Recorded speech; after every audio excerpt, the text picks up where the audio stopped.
If you have any questions about any of the content in this video, just drop a comment down below and I'll get back to you as soon as possible. Enjoy the video. Okay, let's make a start on the first few questions for estimating. As usual, these will start fairly straightforward and get progressively slightly more difficult each time. Okay, so 1.8 says we need to estimate 3.9 multiplied by 11.1.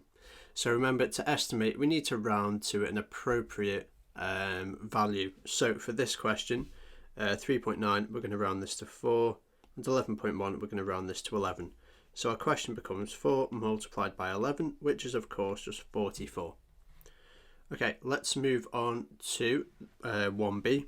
So we need to estimate 2001 multiplied by 31.01. Okay, so this is going to become 2000.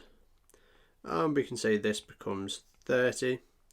And then we've got 2000 multiplied by 30, which is going to give us 60,000 as our final answer.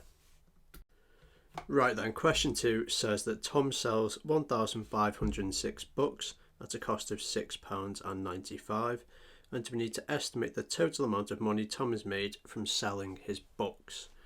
Okay, right, the first thing, the two values you've got are 1,506 and £6.95.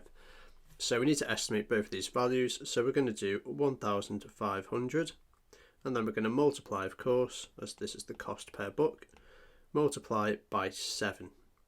So we've chose 7 because 6.95 is roughly 7, so that's an appropriate number to round to. Okay, so when we do this, let's change to the pen. This is equal to, let's just grab our calculator, so 1,500 multiplied by 7 gets us about 10,500, and don't forget the units, so it's going to be pounds, so we've got 10,500 pounds. Just before we carry on with the video, I'd like to remind you that a full in-depth course is available for this topic over on my website. It includes everything you need, from the theory to complete worked examples and even your own exam at the end to test yourself. Head on over to benthetutor.com to see all the courses I have available that guarantee your grades will go to the moon. Enjoy the rest of the video. Okay, the next set of questions are a little bit more challenging because we've got just more stuff going on really, so there's more room for error. Okay, so we've got 24.38 multiplied by 3.1, and then that is all over 3.89 multiplied by 2.1. Okay, what are we going to round all these values to? Well, 24.38, we can round this to 25, and then 3.1, we can round this to 3, and then 3.89, we'll round that to 4, and 2.1, we round to 2. Okay, so let's solve the numerator. That gets us 75, and this is all over 8, and let's have a look. It doesn't say what to leave the answer as, whether it be a fraction or a decimal, so let's just do both. So let's convert this to a decimal. This will get us 9.375, so really it's much nicer to just leave this as a fraction. So I'll leave our final answer as 75 over 8, which is the exact estimated value. Okay, let's move on to the next one. So pretty similar, we just need to estimate this, so we need to estimate all the individual values and then work out what the fraction is. So 30.11, we round to 30, and it's plus this time, isn't it? So plus 19.3, we'll say that's 20, all over 1.22, so we'll say that is 1, multiplied by 5.23, so we'll say that's 5. So for this one, this is equal to 50 over 5, and 50 over 5 is of course equal to 10. So our final answer is 10. Moving on to the next question, again it's slightly more difficult. So this one says Jake is buying tiles for his floor, and his floor has got the dimensions of 5.78 metres by 7.98 metres, and we need to estimate the area first of all of Jake's floor. Okay, so we're going to round 5.78 to 6, and we're going to round 7.98 to 8. So this will get us 48, and then of course we need to include the units, so it's 48, and then the units are meters and squared because it's area. Okay, let's now move on to part B.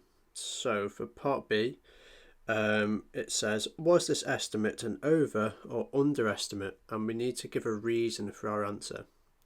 Okay, so let's just go up a bit so we can see the full thing. Okay, there we go. Right, okay, is this over or under?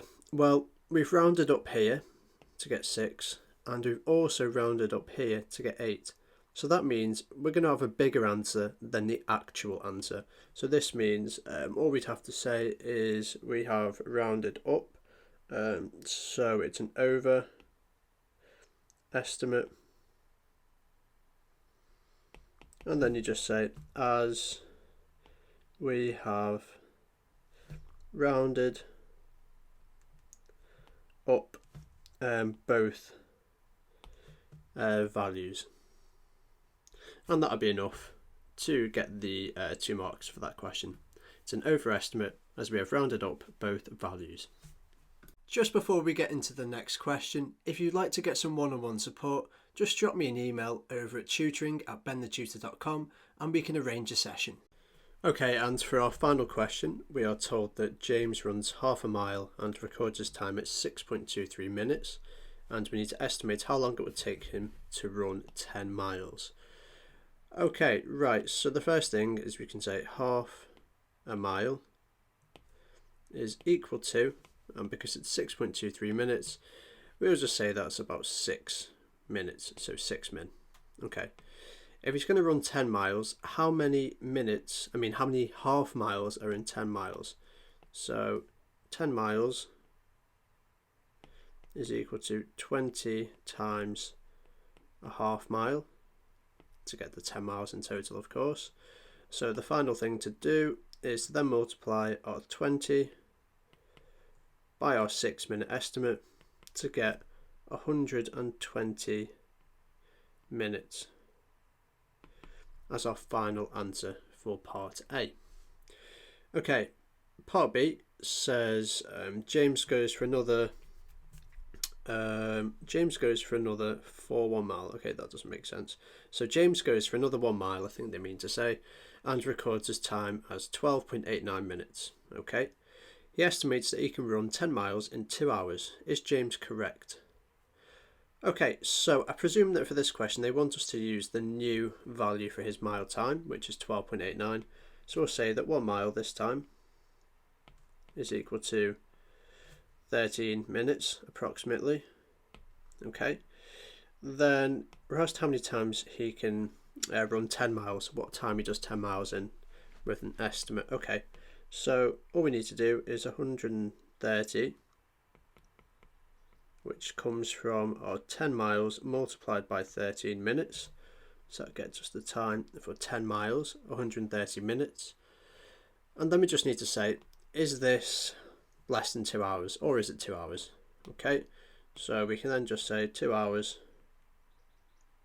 is equal to 120 minutes. And then you could do one final statement to say 130 is greater than 120. Therefore, that's what the 3 dots mean. He can't run it in less than 2 hours. So therefore, no, he can't. Okay, there we go. That is the final answer. And I don't know why it says pounds here, because clearly it's not pounds. The answer is no, he can't run it in less than 2 hours because it'd take him 130 minutes.